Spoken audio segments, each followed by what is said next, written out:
there's plants on top of that and it thing. lays it all out, I think, in a way that there's nothing out there that even comes close. So I couldn't be more excited that we're bringing this out next month. I think it's going to cause a huge stir, and I'd love people to get out early, share the information, and sign up to go and see it in the theater, which is really the best way to see it. Folks, but the trailer for the police state, the film I'm working on with Dinesh D'Souza, it's ready to go now. The trailer's on my Twitter and True Social account. You're going to see Kyle Seraphin in there, Julie Kelly, Senator Rand Paul, Jim Jordan, FBI whistleblowers. It's a stunning indictment of where we are now. Dinesh, last question, and I'll let you go. Welcome to District of Columbia.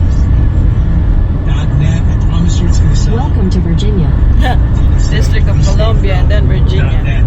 You know, I say in the film, and I'll leave it here with you, and I'll let you answer, that we could all be next. If they could do this to a sitting president, if they could threaten it against U.S. senators, if they could put lawyers behind bars, violate due process, violate the right to petition and assemble your government, then your God-given rights are gone.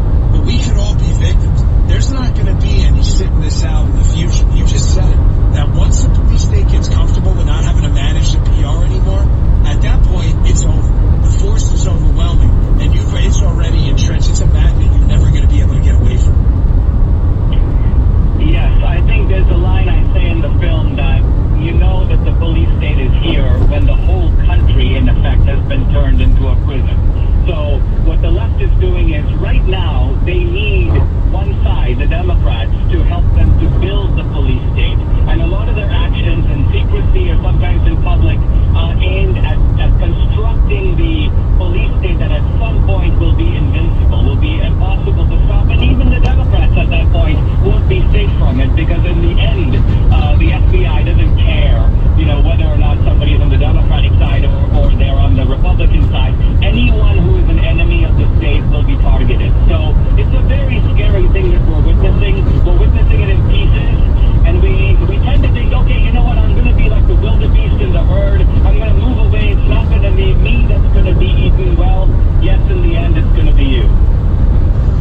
Dinesh, I mean, I've seen all your films, read all your books, talking to Dinesh D'Souza, but I venture to say this, and people say it all, but I mean this, I've seen them all. This may be your most important project, because this is one of those projects where if we can get some traction with this, I think this will definitely motivate people to action, to run for office, to volunteer their time, to fight back legally, and to say, no more. We're not crossing that Rubicon. Not going to happen. Not on my watch. I've got a country to give my kids to. Dinesh, thanks so much. The website, folks, is policestatefilm.net. We hope it's a huge success. Thanks for spending some time with us. We appreciate it. Dan, always a pleasure. You got it. Folks, just watch the trailer. That's all I ask. It'll take a minute and a half of your time. I promise, if it doesn't move you, this show's